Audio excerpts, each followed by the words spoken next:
ভৌতিক FM।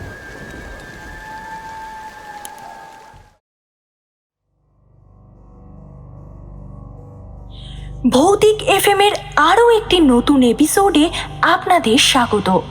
আজকের গল্প শ্রী হেমেন্দ্র কুমার রায়ের লেখা ভৌতিক সমগ্র থেকে নেওয়া ছোট গল্প কি। গল্প পাঠে দীপম, গল্পের সূত্রধার আমি শ্রাবস্তী। শুরু হচ্ছে আজকের গল্প কি।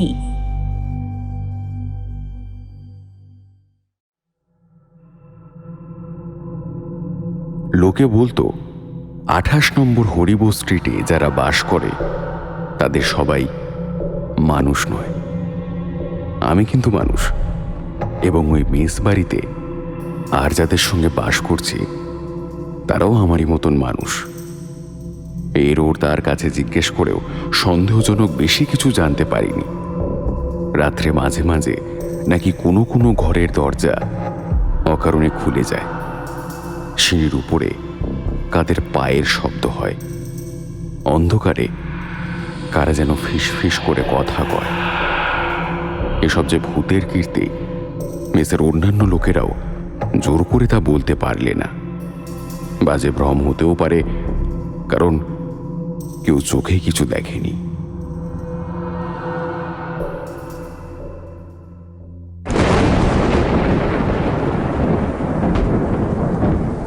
সেদিনটা ছিল মেঘলা। পূর্ণিমাতেও চাঁদ পেয়েছিল ছুটি। বৃষ্টির জল বারবার আকাশের অন্ধকারকে ধুয়ে দিচ্ছিল, কিন্তু মুছে দিতে পারছিল না। খাওয়া দাওয়ার পরে বসে বসে ভূতের গল্পই হচ্ছিল। কাহিনীটা রোমাঞ্চকর হলেও নাকি সত্যি, কিন্তু গল্প যিনি বলছিলেন গল্পের ভূতটাকে তিনি স্বচক্ষে দেখেননি। সচরাচর যা হয়ে থাকে, সত্য ভূতের গল্পই শোনা যায়, কিন্তু সত্য ভূত চোখে কেউ দেখে না। ভূত সত্যই হোক আর মিথ্যেই হোক, কিন্তু ভূতের গল্প শুনলে মনটা কেমন জানি ভারী হয়ে ওঠে। আমি ভূত মানি না, ভূত কখনো দেখিনি, দেখবার আশাও রাখি না। তবু সেদিন রাতে ঘরের আলো নিভিয়ে যখন বিছানায় গিয়ে আশ্রয় নিলাম, তখন বুকের কাছটা কেমন ছ্যাঁত ছ্যাঁত করতে লাগলো। মনে হলো ঘরের থমথমে অন্ধকার যেন একটা অস্বাভাবিক ভয় ছমছমে হয়ে আছে। খাটের উপরে অনেকক্ষণ ধরে পাশোপাশ করলুম, তবু চোখে ঘুম নেই। এমন সময় একটা ভয়ানক কাণ্ড হলো। ঠিক যেন কড়িকাঠ থেকে আমার বুকের ওপরে কি একটা খসে পড়ল। একটা হাত পাওয়ালা জীব দু হাতে সে আমার গলা চেপে ধরলে। কুকুর নয়, বিড়াল নয়, কি এটা? মানুষ। কড়িকাঠ থেকে পড়ল মানুষ, কাপুরুষ নয়, কিন্তু তবু আতঙ্কে আঁতকে উঠলাম। দুখানা হাড় কঠিন হাত আমার গলা টিপে ধরেছে। আমার দম বন্ধ হয়ে আসছে। আমিও প্রাণপণে তাকে চেপে ধরলাম। সে আমার গলা ছেড়ে দিল বটে, কিন্তু ভীষণ বিরক্রমে আমার সঙ্গে লড়তে লাগলো। কখনো আজরায়, কখনো কামড়ায়, কখনো আমার উপরে ঝাঁপিয়ে পড়ে। অনুভবে বুঝলাম জীবটা একেবারে উলঙ্গ। সবাই জানে আমি খুব বলবান ব্যক্তি, কিন্তু সেই অজানা জীবটাকে কায়দায় আনতে গিয়ে আমার প্রাণ যেন বেরিয়ে যাবার মতন হলো। অনেকক্ষণ যুদ্ধাযুদ্ধির পর আমি যখন প্রায় কাবু হয়ে পড়েছি, তখন টের পেলাম যে সেও ফুঁসফুঁস করে বেজায় হাঁপাচ্ছে। তখন উৎসাহিত হয়ে আমি দ্বিগুণ বিরক্রমে তার বুকের ওপর দুই হাঁটু দিয়ে চেপে বসলাম। তারপর এক হাতে তার গলা টিপে আর এক হাতে বেড সুইচটা টিপে দিল। কিন্তু আলো জ্বালাবার সঙ্গে সঙ্গে যা দেখলাম, শুনলে কেউ বিশ্বাস করবে না। এখনো সে মুহূর্তের কথা ভাবলে আমার প্রাণ শিউরে ওঠে। আলো জেলে বিছানার উপরে আমি কিছুই দেখতে পেলাম না। কিছুই নেই। তবে তবে আমি কাকে চেপে ধরে আছি? কে আমার সর্বাঙ্গ আঁচড়ে কামড়ে রক্তাক্ত ক্ষত বিক্ষত করে দিচ্ছে? আমার দু হাতের ভেতরে এমন ছটফট করছে। এ দেহ তপ্ত মাংসল, এর হৃৎপিণ্ড ধুকপুক করছে, এর শ্বাস প্রশ্বাসের শব্দ শোনা যাচ্ছে, অথচ অথচ আমার চোখের সামনে কিছুই নেই। কোনো অস্পষ্ট ছায়া বা ধোঁয়াটে রেখা পর্যন্ত নয়। এতক্ষণ পরে মহাভয় আমি চিৎকার করে উঠল, একবার নয়, দুবার নয়, বারবার। আহ! আহ! আহ! আহ! আহ! এ ব্যাপারের পর চিৎকার না করে আর থাকা যায় না। পাশের ঘরে থাকতো আমার বন্ধু মহিম। সে তাড়াতাড়ি ছুটে এলো।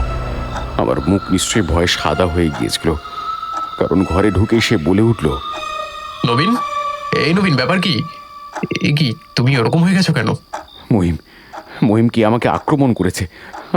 আমি একে চেপে ধরে আছি, কিন্তু কিন্তু আমি কে দেখতে পাচ্ছি না। হো হো করে কারায় হেসে উঠল। ফিরে দেখি আমার চিৎকারে মেসের সবাই ঘরের ভেতরে ছুটে এসেছে। আমার কথা শুনে তারাও হাসছে, ভায়া ঠাউরেছে, আমার মাথা বিগড়ে গেছে। মহিম বললে,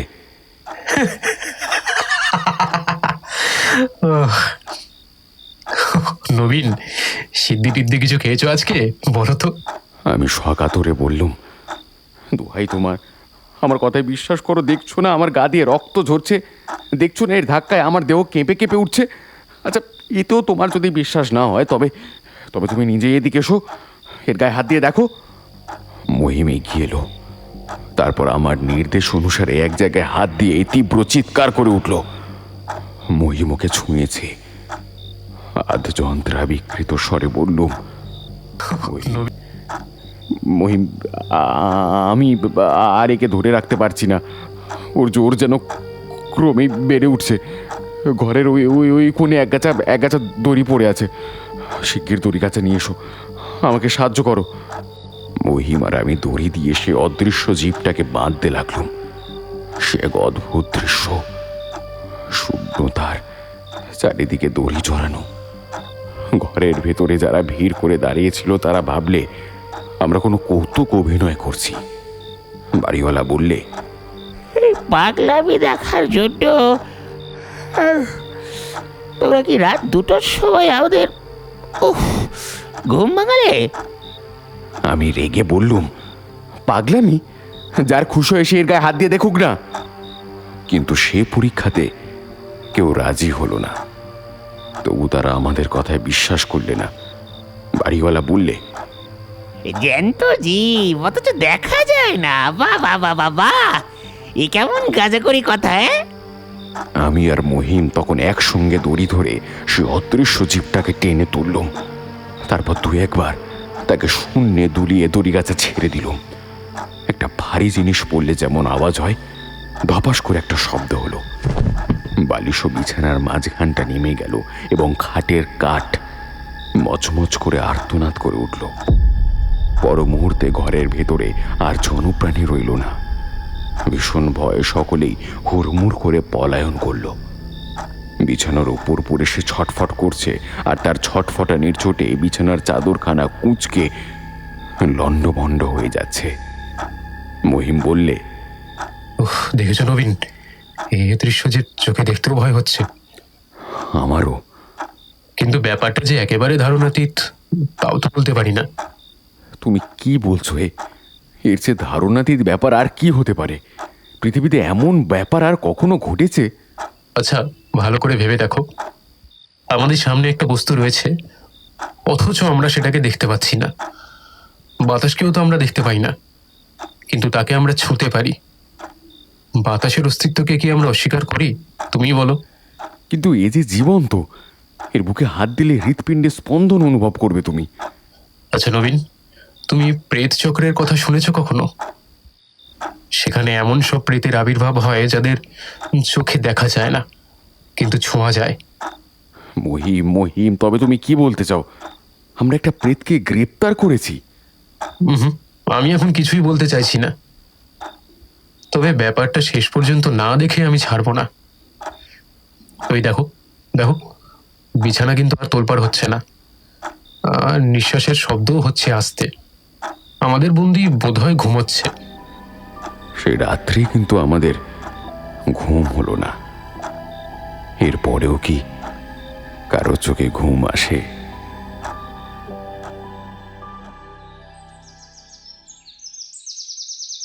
পরদিন সকালবেলায় আমাদের মেজবাড়ির সামনে শহর যেন ভেঙে পড়ল। সকলেরই মুখে এক জিজ্ঞাসা, যাকে আমরা পাকড়াও করেছি সেটা কি? কিন্তু যা কিছু প্রশ্ন হচ্ছে সবই ঘরের বাইরে থেকে। ঘরের ভিতরে ভরসা করে কেউ পা বাড়াচ্ছে না। তার আকার কি রকম সেটা জানবার জন্য মন ব্যস্ত হয়ে উঠল। সাবধানে, পাছে পা কামড়ে দেয়। তার গায়ে হাত বুলিয়ে যা বুঝেছি, মানুষের মতো নাক, চোখ, মুখ, মাথায় চুল নেই। হাত আর পাও মানুষের মতো, লম্বায় 13-14 বছর বয়সের বালকের মতো। পরদিন সন্ধ্যার আগেই মেসের সমস্ত ভাড়াটে তল্পিতল্পা গুটিয়ে সরে পড়ল।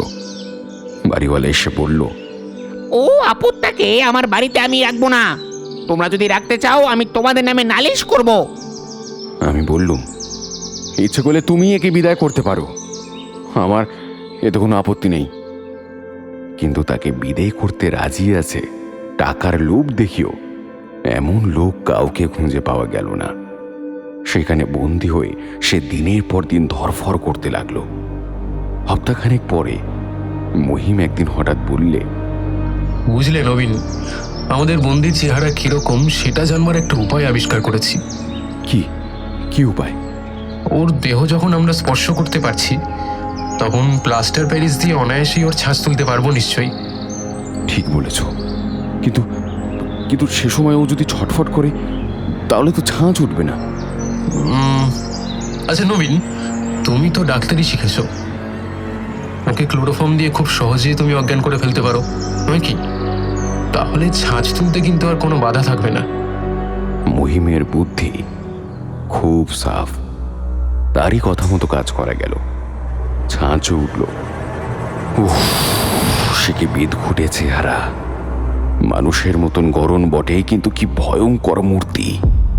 চোখ দুটো গোল ভাটার মতো, মুখটা ছুঁচালো বাঁকা, ঠোঁট পুরো উল্টানো, দাঁতগুলো বড় বড় হিংস্র জানোয়ারের মতো, ঠিক যেন পিশাচের মুখ, যেন মানুষের রক্ত মাংস খাওয়াই তার অভ্যাস। এখন এই ভয়াবহ জীবকে নিয়ে কি করা যায়? একে বাড়ির ভেতরেও রাখা চলবে না, ছেড়ে দেওয়া অসম্ভব। ছাড়া পেলে এই পৃথিবীর কত মানুষের ঘাড় মটকাবে তা কে বলতে পারে। তবে কি করব আমরা? একে হত্যা করে সকল আপদ বিপদ চুকিয়ে দেব? না না না না না, তাও সম্ভব নয়। এর বরং যে মানুষের মতো। প্রতিদিন এইসব কথা আমাদের মনে হয়। এই অদ্ভুত অদৃশ্য জীবের খাদ্য যে কি তাও বোঝা গেল না। সকল রকম খাবারই তার সামনে রেখে দিই, কিন্তু সে কিছুই ছোঁয় না। 15 দিন কেটে গেল, তবু অনাহারে সে মরল না। তখনও ছাড়া পাবার জন্য সে গড়াগড়ি দিয়ে ও ছটফট করে সারা বিছানা তোলপাড় করে তুলছে। কিন্তু তারপরে ধীরে ধীরে তার ছটফটানি কমে এলো। 20 দিন পর দেখা গেল তার হৃৎপিণ্ডের গতি বন্ধ হয়ে গেছে। হাত দিয়ে বুঝলুম তার দেহ কঠিন, আড়ষ্ট ও ঠান্ডা। সে মরেছে। কিন্তু কি সে? একি সে অদৃশ্য জগতের কেউ, যে জগতের বাসিন্দারা মানুষকে রাত্রে সে ভয় দেখায়, এবং আমরা যাদের প্রেত বলে মনে করি।